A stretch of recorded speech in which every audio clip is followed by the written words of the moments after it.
Hello, everyone.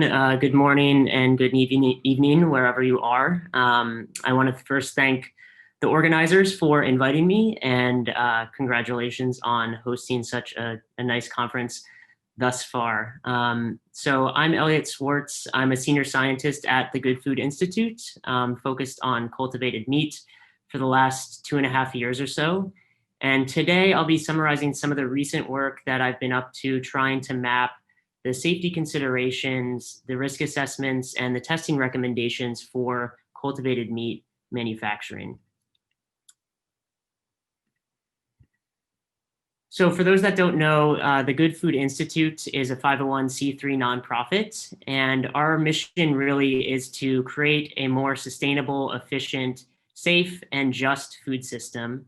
And we believe that the best way to do that is through the acceleration of alternative proteins. So not just cultivated meats, but we also focus on plant-based meats and fermentation-derived foods as well, creating animal proteins, fungi, biomass, etc. So we try to accomplish this mission through three primary programmatic areas in our organization. I sit on our science and technology team, where we aim to analyze the industry and identify some of the key bottlenecks that face commercialization or face the scaling of the industry and adoption of these technologies. And we try to mobilize funding to direct research projects toward research and development for those technical bottlenecks, as well as build the talent pipelines that will feed into those industries. We also have a corporate engagement department that interfaces with investor communities, as well as some of the largest food manufacturers and grocery stores and retail chains. And we educate them about consumer perceptions on alternative proteins and how to strategically implement these new products on their shelves and on their menus. And then additionally, we have a policy department that focuses on carving a smooth path to regulation for these new technologies, as well as mobilizing additional research and development dollars from the public sector into these technologies. And so we're primarily spread remotely throughout the United States. I'm based here in New York City, but we've also built teams out in strategic key regions such as Brazil, India, Israel, Europe, and the Asia Pacific region. So let's jump straight into it. A few months ago, I gave a webinar on some food safety considerations and I used these sort of 5 stages as an underlying framework for breaking down the cultivated meat bioprocess. And so I'm going to aim to do the same thing here with some modification to this stage 5, which now sort of involves this whole idea of formulation and manufacturing and packaging of a product following this harvest stage. And so my goals for the talk here are really simple. It's first to provide a better sense of what the bioprocess may look like and what some of the key considerations are along the way in terms of the actions that the researchers are doing and the equipment that's being used, and as well as to get you thinking about really simply how might we ensure the safety of cultivated meat manufacturing. And so as a disclaimer, the following slides are not really intended to serve as any formal regulatory recommendations or actions. Details are not exhaustive. Some of these details are hypothetical and some are subject to change. I'm not a food safety expert, although I'll be playing the part for the next hour or so. And my ideas here are really driven by a science-based understanding of the process and how we can appropriately, I think, manufacture these products safely with the correct oversight in place. So what I'm going to do first is walk through each one of these stages, first by talking about the activities that go on at each stage and the equipment being used, for instance, and then we'll highlight some of the safety considerations along the way. And this is really designed not to be focused on one part of the globe. It's really designed to be independent of where these manufacturers are in their region. So the process, as we've learned, begins with the procurement of a tissue or biological sample from an animal that is alive or has, in some cases, been recently slaughtered. So some examples of this would be a fertilized embryo from a fish, a muscle biopsy from a chicken, or a blood draw or a cheek swab from a pig. But really the goal here is to get and obtain a sample that contains your cell type of interest. And so these samples can then be taken back to the lab and processed in a variety of ways. So for instance, if you're working with a tissue sample that has multiple cell types within that tissue and probably thousands of cells within there at least, you'll want to break that tissue down, probably with the assistance of enzymes or mechanical processing. And then those cells can then be selected for the cell type of interest that you'd want. So in this case, maybe you're looking for a certain type of muscle stem cell or a fat stem cell. And those can be selected through a variety of methods such as flow cytometry or cell sorting, which is shown here.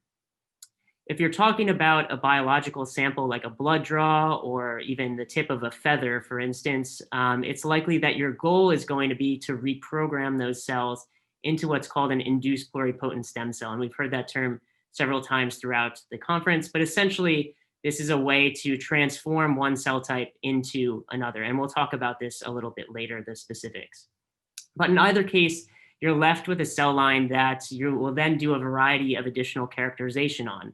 And so companies will focus their sort of characterization most likely on understanding how fast these cells proliferate and grow, what they look like under the microscope and their morphology, their ability to differentiate, understanding these omics-based analyses like transcriptomics or genomics.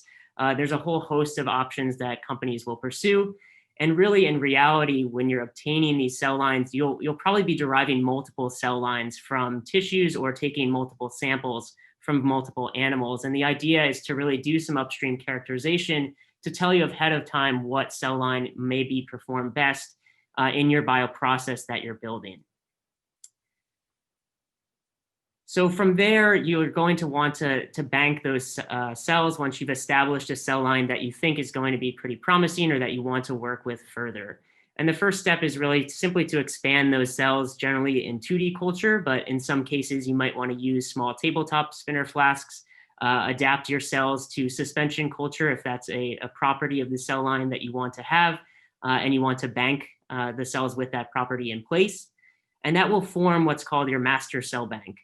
And then from there, you can take a single vial from your master cell bank, you would thaw that out and then essentially expand this just to a higher degree of expansion to generate lots of vials that will make up your working cell bank. And this is essentially what you have to work with for your R&D purposes or even in your manufacturing pipeline. And this structure is generally referred to as a two-tiered banking structure. And this is used quite commonly throughout other animal cell biomanufacturing industries and is likely to be adopted by the cultivated meat industry as well. So what are some of the safety considerations when you procure cells from an animal? Well, one of the first or most important things that you can do is ensure that those cells are actually coming from a healthy animal. So in some cases, you may be able to acquire cells from an animal, what's known to be called a specific pathogen-free, which means that they're essentially well characterized to be free of most infectious organisms, although this is sometimes usually reserved only to lab animals. But the sort of step below that is to acquire cells from animals that have been raised in what's called closed flocks or herds, where again, the medical history of those populations are known. This is typical on animals like livestock that are raised on farms. And then in some cases, an animal that has passed a pre-mortem slaughter inspection by a veterinarian is also a good indication of that animal being in good health. So this is possible for a lot of the animals that we commonly eat and consume as meat products, but might not be possible for all of the species of fish that manufacturers might use, for instance, or some of the exotic animals that some companies may want to produce meat from. But ideally, you can still take efforts to ensure that that animal is healthy without these sort of specific standards in place. So one point that I want to make is that, in the early 2000s, the FDA had to determine whether meat or milk from cloned animals and their progeny would be safe for the food system. So essentially, in this case, you're producing meat and milk, but using a different process, so cloning rather than traditional breeding. And so that sounds very much familiar to what we're trying to do in the cultivated meat industry. We're creating meat, but in a different way. And so the conclusion after several years of assessing that risk was that the cells that originated from animals that were in good health were likely to result in safe food products. And so there's really good precedence for this sort of underlying principle. And we're going to return to this cloned animal assessment later for some of the additional considerations later on. Now, it would also make sense for manufacturers to maintain good record keeping on the animal donor, the donor animal sex, their age, biopsy location, country of origin, medical history, collection date, etc. The more data that you can get on this, the better. And these are sort of borrowed from standard guidelines from other animal-based biomanufacturing industries. So what are some of the precautions that you take, or you may take when you take these samples back to the lab? Well, the cells aren't exactly sterile in most cases. You may be acquiring this from an animal that was recently slaughtered. You don't really know if the cells contain viruses or other adventitious agents. So it makes sense to really perform that upstream work in dedicated biosafety cabinets and incubators that you store those cells in, such that they're separated from areas of your facility where you have a sort of production process in place and the cells and the equipment, et cetera, have sort of passed a certain quality control, which I'll talk about in some following slides. So this is essentially to mitigate the risk that you would contaminate or cross-contaminate cell lines that you're working with that have sort of been deemed clear of adventitious agents, such as bacteria and viruses, or to mitigate the spread of unknown adventitious agents that may exist in the cell lines that you're bringing into your facility. Additionally, if you're reprogramming your cells, then one might want to use what are called footprint-free methods. And this will allow you to essentially avoid any GMO issues because collectively, these sets of methods introduce new genetic materials to cells. Those materials will cause a change in those cells, in this case, reprogramming it into another cell type. And then that genetic material that those materials that you've entered into the cell will essentially be degraded or diluted out over time through cell division, such that there's no permanent genomic integration in those cells. Now, this isn't possible in all cases, so I want to spend a little bit of time on genetic modification as well. So the first thing is that cultivated meat, as we've learned, doesn't require genome modification, but it can be used to improve a lot around the efficiency or productivity of the bioprocess. It could be used to change or enhance the nutritional characteristics or even how a product is marketed and labeled. For instance, if you were to remove an allergen. We know that some patents filed to date by various cultivated meat companies describe different genome modifications to cell lines, suggesting this is a method that's being pursued by the industry. And additionally, regulations have not kept pace with scientific advancement. We've developed a whole suite of methods and tools over the last several decades, but not too much around the regulation has changed until very recently. So recent regulations, at least here in the United States in plant crops, have focused on final attributes rather than methods, although these regulations vary by region. And if this were to hold true, then a similar approach could make it very likely that gene edits and other forms of modification would be permissible on a case-by-case basis for animal cells that will enter cultivated meat manufacturing. So if that were true, and we are to expect genetically modified meat to enter these markets, then what are some ways that we can actually reduce any safety risks that would be associated with genomic modification?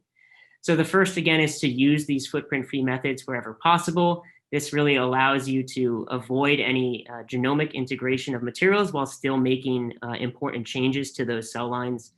But this isn't possible in all cases.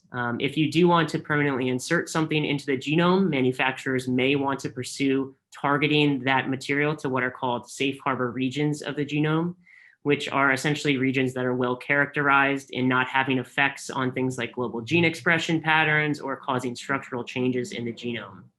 Now, the thing here is, safe harbor regions are well understood in mouse models, in humans, and in some other species, but we may need to characterize them further in some of the species that would be used in cultivated meats.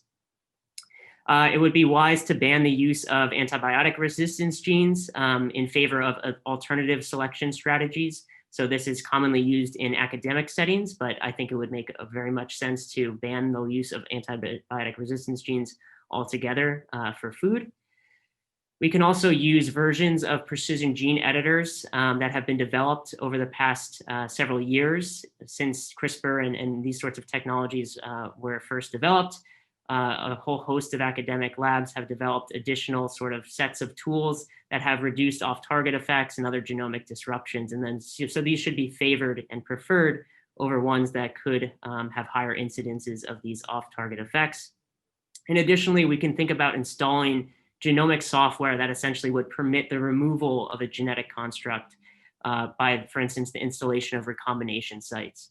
So if you do want to, for instance, have a cell line that's immortal, you don't really need that to be immortalized throughout your entire production pipeline. You could actually remove some of the genetic material that you put into that cell at a later stage of the bioprocess, such that the genomic integrity, let's say, of those cells is returned to its normal state or as it was prior to the immortalization step.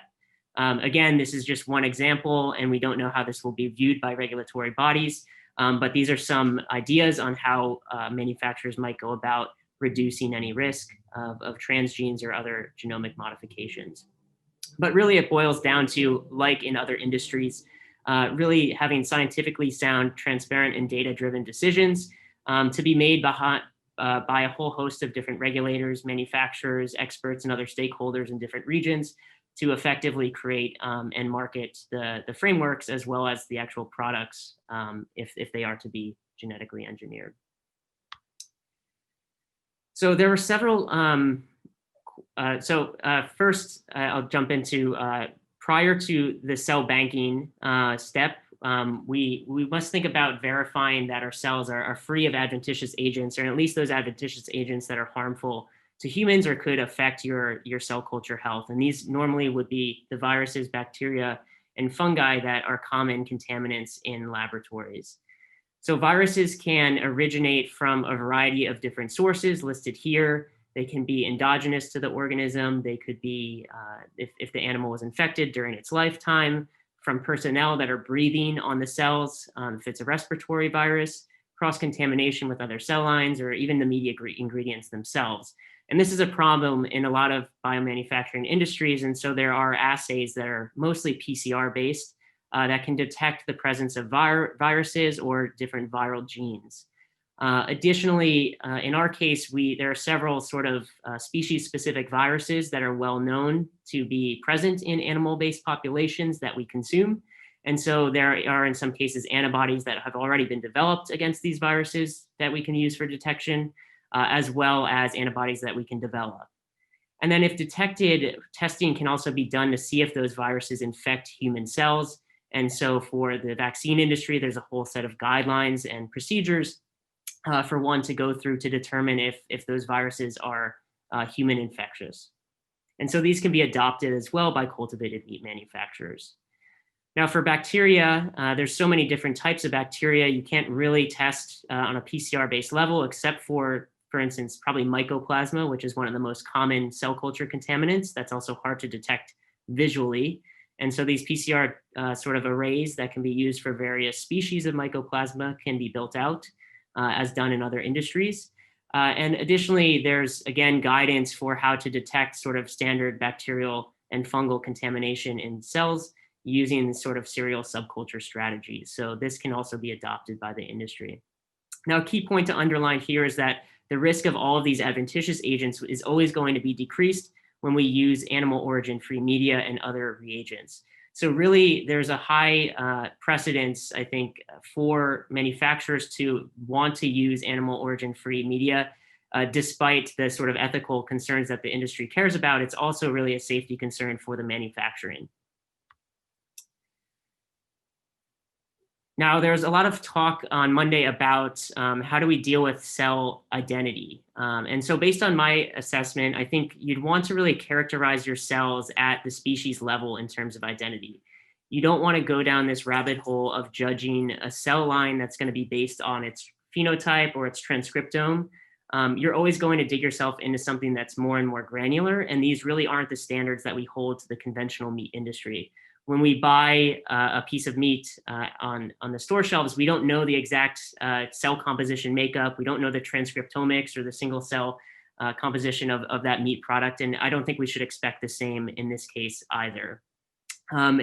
And so if we talk about species level assays, there are two assays, the short tandem repeat assay and cytochrome C oxidase assays that are relatively easy to either run or create, that also give you very good granularity into species level identification. In some cases, these STR assays have already been developed for use in animals that we eat, like cows and pigs. They're commercially available. But in some cases, we might need to think about developing or tailoring these assays for the species used in cultivated meat. And STR assays are a little bit more granular. They can identify the sex or the breed, for instance, even of a cell line or an animal. So another thing, another point is that, around this sort of idea of genetic drift and genomic stability, which will happen over time. Again, I don't think want to put a burden on companies to, or manufacturers to really identify all of the different changes that could happen at a cell line over time. Again, there's always going to be small nucleotide polymorphisms. There's going to be small structural variants that are hard to detect and ever changing in a cell line. And so really what's going to trigger the sort of, problems with genetic drift is if that cell line starts performing oddly or performing worse than it normally was. And that will be the incentive for manufacturers to go back to your working cell bank and then pull a new vial and start fresh. And of course, you can always characterize the changes in your cells to understand what make them better or worse. And you can use that from an R&D perspective to improve your cell lines. So congratulations, we made it to stage 2. So now what you want to do is the sort of proliferation and scale up of these cells. Starting with pulling a vial from your working cell bank and inoculating a small bioreactor. In this case, I have two different types shown here, a wave bioreactor and a spinning stir tank or a spinning flask bioreactor. This is really just to underscore that different bioreactors can be used and different bioreactor types will be built out by different manufacturers. But from here, you undergo what's called a sort of classical seed train scale up, where you're sort of growing cells in subsequently larger and larger vessels. Some manufacturers, because stirred tank reactors and suspension cultures seem to be the preference of the industry thus far, there's a variety of different forms at which you can culture these cells, either on microcarriers, aggregates, or even as individual cells in suspension. And that's going to be dependent on mostly the cell type that you're working with, but also the strategy that you would have as a company. And really, the future facilities are going to have many of these bioreactor lines or variations of these bioreactor lines operating in parallel to either create different products in the same facility or just the same product at larger scales. So before I go into the sort of safety-related features of stage 2, I want to touch on the cell culture media. This has been talked about a lot, and so I'll just add some color, I think, to what some of the other presenters already said. So we understand the basal media is composed of these key nutrients, glucose, amino acids, vitamins, et cetera. And then you have your added factors, your recombinant proteins and your small molecules, and maybe some other things that would fit into the other category. One point to sort of emphasize here is that in these future facilities, these are generally comes as dry powdered ingredients that are then mixed and assembled on site into complete media in separate vessels. They can then be sterilized using methods like filtration or irradiation or heat. And depending on what's in there and the sort of route that manufacturers take, likely a combination of these methods. But the point is that you sort of sterilize this complete media in a separate vessel usually, and then that was what will go into your bioreactor production line. Now, the bulk of the inputs in the basal media can be sourced either from fermentation or chemical synthesis or derived from plants, fungi, algae, or other microorganisms. So that would be your glucose is normally coming from corn, or your amino acids might come from hydrolysates of a variety of different crops or fungi. For instance, they're likely to be sourced at food or feed grade. And overall, these inputs really pose minimal safety threats, especially following sterilization, as this is really the building blocks of all the foods that we eat. Now, recombinant proteins can be produced by fermentation typically, or in plant systems. Small molecules, on the other hand, are produced generally from chemical synthesis. And really at stage 2, these don't pose a safety threat to the consumer. And so we're going to deal with these considerations downstream later at stage 5. So just a quick note is that, it's important to understand that, again, a lot of these ingredients can come from animal origins, like animal serum. That's why it's used. That's why serum is used very commonly in animal cell culture, especially in academia. But in addition to these cost constraints and ethical concerns, as I've mentioned before, these really pose a threat of contamination risk. And so we want to avoid them at all costs. And additionally, for things that are fermentation derived, for instance, we want to produce those preferably in non-animal hosts. So choosing, for instance, production of growth factors in E. coli or in plant systems over CHO cells, for instance, as well as using secondary animal origin-free production processes of those hosts. So essentially all the feedstocks that those production hosts are using are also free of animal ingredients at the sort of secondary stage out.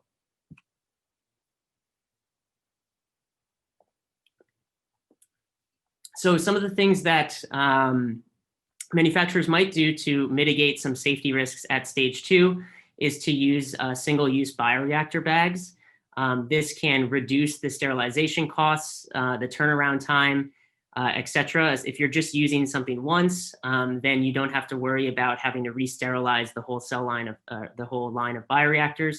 And actually, paradoxically, the studies thus far show that you can actually improve a facility's sustainability metrics if you use single use rather than these stainless steel tanks.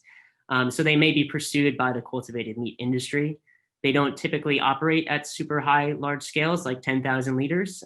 Those have yet to be created, but I think there may be a reason to create them depending on the needs of the industry. So the key point here is that really the threat is of contamination from adventitious agents. And so really maintaining this aseptic environment in your bioreactor line, once a process is started, is of the highest importance. And the longer time it takes to run the bioprocess, or if you're running it continuously, by probability, it's just the higher risk that you're going to have. And then, as I mentioned, partially you mitigate this risk by cleaning and sterilizing your line of bioreactors following a certain amount of operating time or batches harvested. So this goes into really helping the audience, for those that don't know, how is contamination prevented and detected in bioreactors? Well, as I mentioned first, usually the media, as well as the inputs like the cells, we know that they're to be sterile going in beforehand. So that really helps. Although that's obviously not always the case and can be a cause of contamination. We can install filtration and or sterilization systems at the medium and gas inlets and outlets, as well as make sure that the connective equipment of the bioreactor itself can be sterilized through something like autoclaving or gamma irradiation. We can pump an inert gas like nitrogen into the vessel to maintain a positive pressure such that anything falling into the vessel would be kind of pushed out or mitigated from falling into the vessel. And we could adhere to the good manufacturing practices of the facility that personnel are sort of held by, as Luke just talked about previously. And then we can additionally install equipment on these bioreactors that monitor changes in oxygen use or pH or even density. These can indicate contamination events have happened, and we can also be performing more sort of analytical tests as needed, either online, sort of built into the bioreactor, or offline by taking samples and performing the test that way. So collectively, all of these methods really allow manufacturers to operate their bioprocess without the need for antibiotics. You can see here, even in some FDA guidances, they say that you shouldn't use antibiotics at all. And so really antibiotic-free culture in other industries has been going on for years, and we expect the same thing to be true for cultivated meat. Now, it's true that contamination, again, is always a threat. And so if you look at biomanufacturing industries, the rate of contamination is about 2% across batches. So, 1 in 50. And so this has been sort of improving over time as new technologies and sort of methods and protocols get developed to mitigate these threats. And hopefully this can go down even further as time progresses. So in stage 3, really the safety considerations are largely the same as in stage 2. We really want to mitigate the risk of contamination. But we also are likely to have different types of bioreactors that are being designed for the differentiation and maturation of cells, as well as different medium formulations. So shown here is a completely hypothetical perfusion bioreactor system where you have media and cells that you're flowing into this bioreactor. Here I've inserted some porous or fibrous scaffolds that the cells are attaching to and differentiating and maturing on. You can see this one has some fat and muscle on it. This one's maybe only built to really grow muscle really well. And then your waste is flowing out this backside, and then you're sort of running this in this new bioreactor system. Again, these will be developed by companies that are going to be, I think, more fit for purpose for the applications in this industry. Now, the only new thing that really comes here at this stage is the use of scaffolds. And so, as mentioned, these scaffolds provide the structural sort of support system for structured meat products and for cells to differentiate and mature on. But we know that they can be made simply of food grade, non-animal and edible or biodegradable materials. So this might be things like alginate or textured vegetable protein or cellulose as just a few examples of many that are being trialed. And going back to stage 2, but also might be applicable at stage 3, is really to think of microcarrier systems as also a type of scaffold with the same sort of set of safety concerns and considerations with them. But overall, I think the industry knows that we don't want to be using some substance or some material that hasn't been in the food system before for scaffolds. It will just add a complication to what they're trying to do. So stage 4 is this sort of mysterious harvesting stage where the handoff, at least in the United States, is from the FDA to the USDA.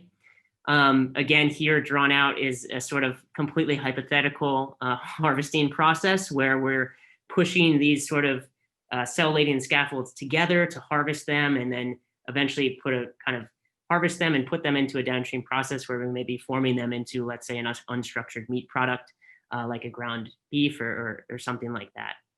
Again, this is all hypothetical. But what you're probably going to want to do at stage 4 is first, once your sort of differentiation is done, is perform a washing step, mainly to remove any residues from ingredients that were in your cell culture media or that the cells were secreting, and such that you sort of have a sort of clean product, so to speak. And then, as I mentioned, these tissues can be harvested by a variety of to-be-developed methods.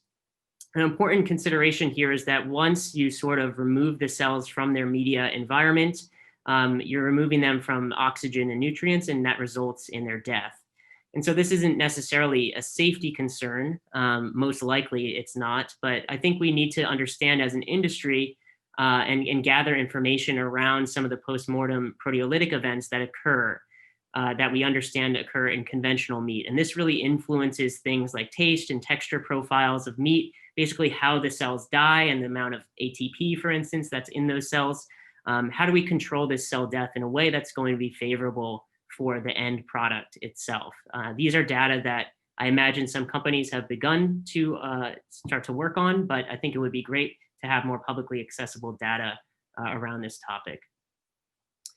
So once we advance to stage 5, it really goes into the end product formulation, manufacturing, and packaging. This is likely to look very similar to the conventional meat industry, probably use very similar equipment, etc. Prior to packaging, manufacturers and regulators might want to really perform some of the same tests for identity and adventitious agents that were discussed in stage 1 as a sort of normal QA/QC process for those food batches. Essentially, if you're making a chicken nugget, you want to make sure that there's a paper trail that shows that the cells that are in that product are actually chicken cells. So I'm just going to walk through on the remaining few slides some sort of frequently asked questions or considerations that people might have or that have been discussed previously. One of which, could it result in unintended substances being produced? And again, I go back to the animal cloning sort of risk assessment that was performed several years ago. And essentially, they concluded that because the components of animal tissues are necessary for life, these closely resemble the processes in human, it's unlikely that you have silent pathways for natural or intrinsic toxicants.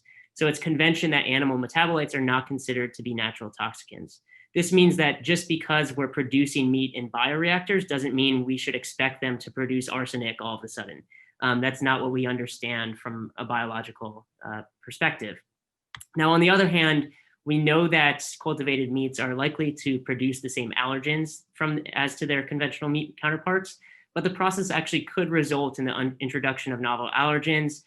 For instance, different sort of isoforms of proteins that are being expressed, as well as different allergens being expressed at different levels that would raise them above the threshold of being an allergen where they previously weren't.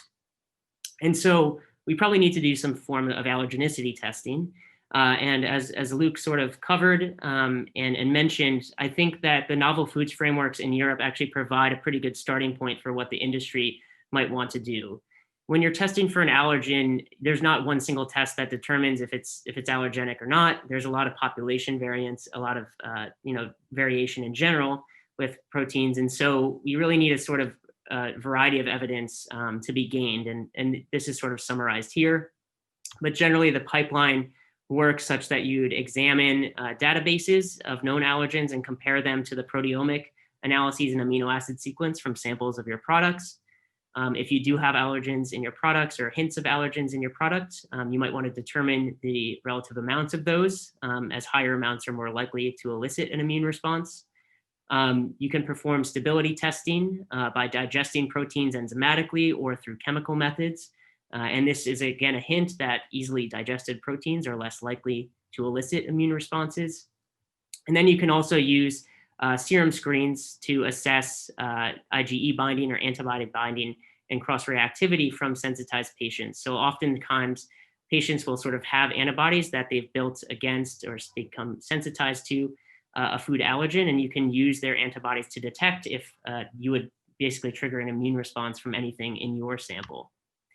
And then for transgenes, in the case of genetic modifications, well, you have to be careful. And if you have a product that's already approved and on the market, and all of a sudden you add a transgene to that, you're probably going to have to repeat this process all over again. So how to address residues?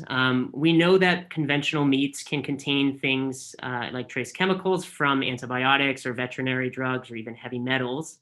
And essentially what they do in the industry to mitigate this is really to randomly sample tissues post-slaughter. In some cases, you might even harvest the kidneys or the liver.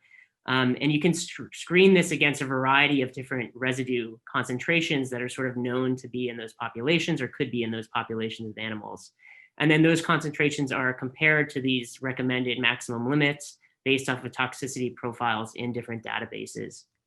And so it's probably likely that manufacturers are going to have to list all the sources of potentially harmful residues in their process. You know, these are the things that are probably likely to go into their media, but could also be leachables from bioreactor bags, for instance, or other sort of equipment that you would use in the production process. You might want to think about creating these accessible databases that list these harmful substances. And in some cases, we might need to have new toxicology data to determine whether they're safe or not in food. Additionally, I think, most of the things that I'm thinking about when I think about residues like recombinant proteins or small molecules, these are used in very low concentrations overall, and, sufficient washing at stage 4 can hopefully reduce their concentrations to, non-detectable or lower thresholds amounts, but we really have to determine that empirically. And again, it's likely that, some sort of random sampling, these are sort of based off of statistical assessments that, you sample enough to detect a certain amount of incidences. You can develop those same sorts of standards for the cultivated meat industry as well that are practiced in conventional meat. So the last 2 slides, the first is this sort of implication of products being quote unquote sterile when they come off the line. So it's talked about a lot that cultivated meat is expected to have lower incidences of foodborne illness. And this is because there should be no enteric food pathogens in these products like E. coli or Salmonella or Campylobacter that are commonly causes of foodborne illness. And this will also probably result in longer shelf lives of these products because you're not going to have spoilage due to bacteria. So shown here is Uma Valetti talking about this in some media article that was, I think, maybe 2 years old now. And he says that after 4 days, the cultivated meats had barely decomposed because there's no trace of bacteria. And so I think we need to, first have some publicly available data to verify these claims and also bolster the transparency of the industry. And also it's likely that in this scenario, the product truly was sterile. But in a future facility, to have a product remain sterile, when it's at the harvesting stage and it's moving into packaging, it's going to be in contact, probably minimally, but still in contact at some point with open air, or at least there's a risk of that. And so there's probably not true sterility, or we shouldn't expect true sterility, although I can't say for certain. And some people, as shown here, seem to think that if these products are sterile when they come off the line, then that can actually sort of paradoxically pose a safety threat. So essentially, if a product is sterile as it comes off the line, then it might not have a microbiome that can prevent the inoculation and overgrowth of any pathogenic bacteria that would fall onto that at any point in its life cycle. Even if it's in your fridge and there's a hole in the packaging, you could have some bacteria enter the food and take over, and that can pose a food safety risk downstream. So if this is true, we really need to determine, the safety implications of this and the appropriate course of action. So definitely a big data gap there. And then finally, I'll end on nutrition. So obviously, manufacturers aim to create products with nutrition that's the same or better than conventional meats. And this should really be achievable because although the production process is different, we're ultimately making products from animal cells. And this is the same conclusion, again, that was from this animal cloning risk assessment.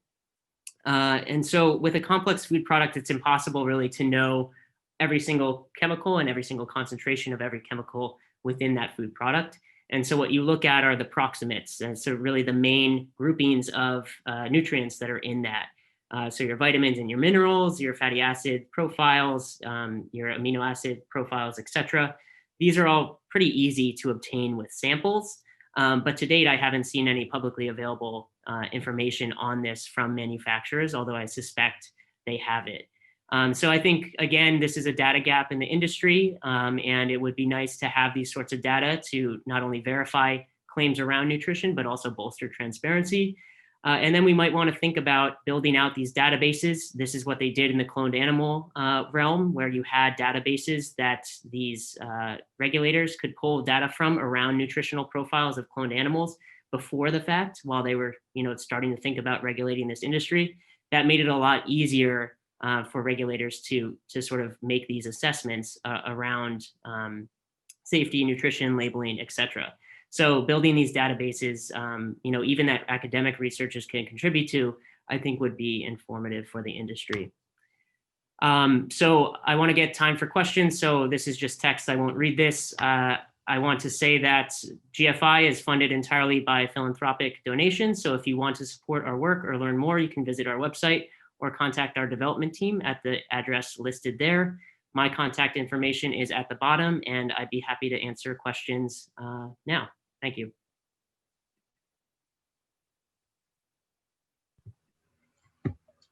Hi, everyone. I'm Jessica O'Connell. Like Anita said at the outset, I'm going to moderate the questions and answers in the time that we have left. We've gotten some questions in the Q&A box already, and I'll start with a few of those. But I encourage you to submit questions as we're talking right now. And my understanding is if we don't get to all of them now, Elliot will have an opportunity to answer them through Slack or otherwise down the line. And I'm sure there's other ways you could contact him too if we don't. So Elliot, thank you. I think that was excellent and really interesting. And one of the questions we have is that it was an excellent factual presentation. So you're getting praise through the comment box already. But I think I wanted to start kind of with a specific question relating to some of what you were just talking about on the toxicology testing, or on some of the testing that still needs to be done. So are there certain testing methods that you would see toxicology testing is appropriate for cultured meat and seafood that might not already be in use, or might translate from other areas where we could kind of move it over to this space is the most appropriate testing method?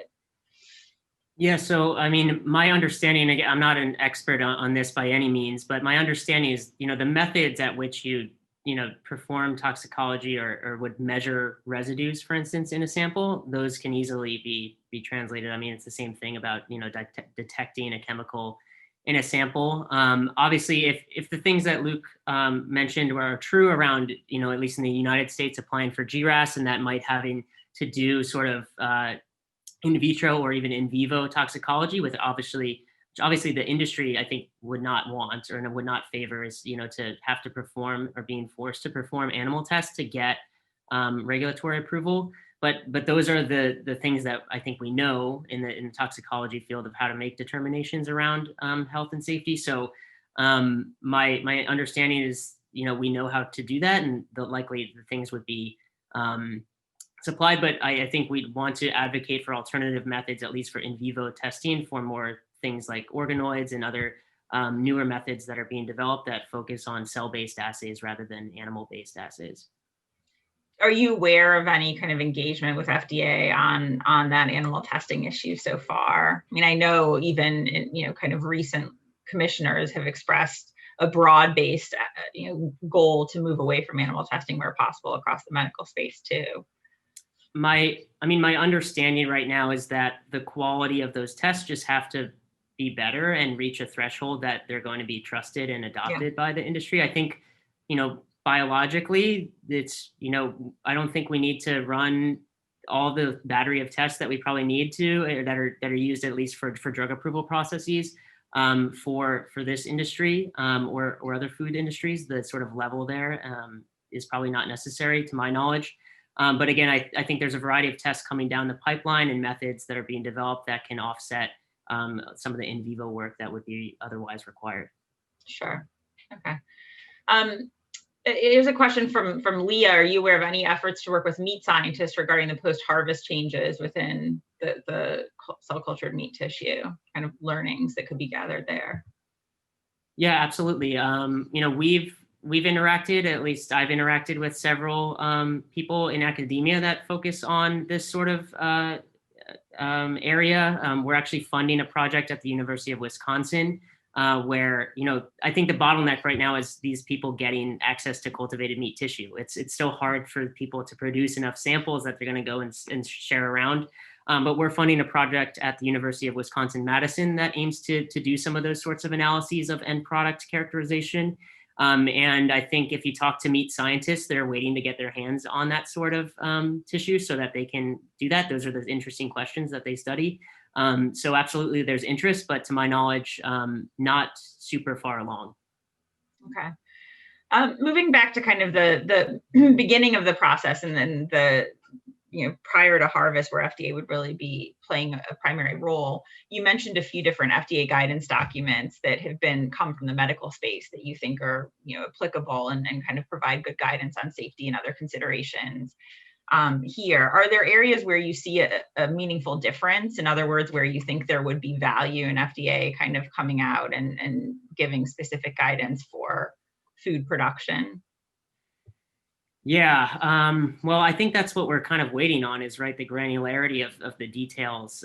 So we just know, like, the FDA and the USDA will be overseeing this, and we know at which point they transition. But I think that the differences in the the sort of granularity there is not known. And so, I mean, I read through a lot of these guidances for vaccine production and biologics production. I try to pull the relevant information that I think would be applicable for this industry and useful for this industry. But there's a lot of stuff in there that I think would be not useful or not relevant as well. And so there's definitely overlap, but it's not one-to-one. And I think it would be great if regulators could help the industry understand that. I imagine those are questions that are being asked behind sort of closed doors, between manufacturers and regulators, but I don't know the full details there.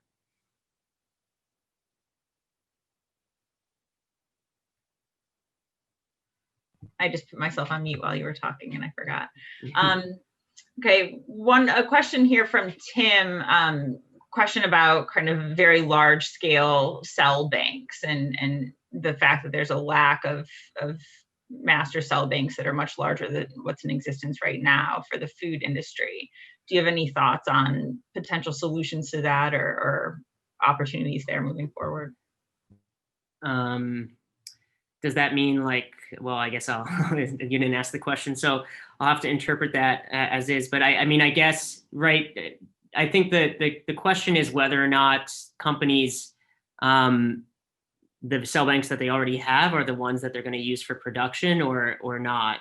So obviously these manufacturers have companies or cell banks in place, but it's unclear, they might have to change some aspect of their cells or their production process, such that you would change the cells or select new cells that go into a production process that fits a regulatory framework that's approved. So it could be the case that you might need to sort of start fresh or start new cell banks, et cetera. Yeah, that's, I guess, the extent that I would answer that. Okay. We have a question from Brian about the potential for contamination with a human pathogenic virus within the reactor, and that in the pharma space, there's virus kill and removal steps after cell culture to try to mitigate that risk. Is there anything analogous in this space that could be done to address the potential for the viral contamination? Yeah, so there's a lot of options. There's some options available. You can use these sort of HT/ST short time flash pasteurization methods that can sort of degrade viruses, but you might be posing harm to heat labile ingredients in your media like proteins. So, you could think about treating your basal media separately from your added proteins to avoid some of those problems. There are also viral retention filtration systems that operate at something like 20 nanometers or something like that, but they're quite expensive. And especially for the volumes that we need for this industry, that's a really big concern is, can we afford all these filtration systems and make a cost-effective product? So I think, maybe there's ways to develop sort of more friendly, cost-effective filtration systems. Aletta, I think, mentioned that as well on Monday. I think there's an opportunity there for new technologies, but overall, there's a recent paper that I referenced actually that was on viral contamination in biomanufacturing. It's not very frequent, but it is a concern. Okay. I'm just going to read this question directly, something from Sarah, because I think it's a pretty technical question. Do you think that selecting cells based on aging and ECM production capacity could be more important than looking for specific lineages in the point of view of reducing the maturation period? It's really, it depends on what the manufacturer is looking for, what types of products they're developing. I think cell type really dictates a lot of these decisions, probably more so than any feature. That's really, I think, the selection process that most companies differentiate themselves right now, and for good reason. And then from there, there's a whole host of different ways that you want to characterize your cells, or that you might select cells or adapt cells for your specific needs. So I forget the details of the question, but I would just say that there's so many different options, but cell type really seems to be a governing choice, or governing sort of separator. Okay, we have a couple along the same line that I'm going to try to paraphrase into my own question. So if you were FDA or USDA and really thinking about this, you identified a few areas where the safety questions, probably there isn't enough. There still needs to be some thinking done, right, about the contaminants and what those potential contaminants are, about the allergen, potential for allergic reaction. What is kind of the area that would give you the most heartburn or make you the most concerned, or where you'd want to see more development of data to ensure safety? Yeah, that's a good question. Actually, overall, I feel like we can do this quite safely and create food products that are very safe and probably have lower incidences of problems than conventional meat and other food industries, which I think is favorable in that lens because we have control over the entire process. And so we're coming from a sort of advantageous position here.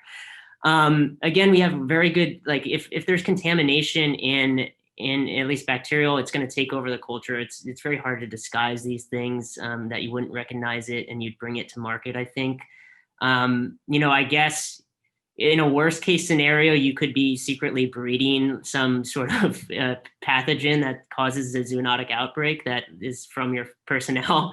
I think that would be like the worst case scenario. That's very low likelihood, but you could think about that happening if you have some exotic animal cells that you're culturing, and, you know, sort of directed evolution processes going on somehow. I don't know. I think overall it's there's fairly low. Yeah, I mean, there's safety risks obviously, but I think we're, you know, at a favorable position. Well, and I think safety risks that are considered in a range of different novel food areas, which I think is helpful too. I mean, this isn't thinking about somewhat novel, you know, food or concentration of proteins or a range of things like this isn't something that is entirely new to these regulators either. Agreed. I think that we are at time. I know there are a few questions left in the chat, but I think those can be translated over to Elliot. And thank you so much. That was an excellent presentation. I really enjoyed it. Well, thank you. Yeah, I'll definitely answer questions on Slack. So feel free to ask them, and I'll be in there later tonight.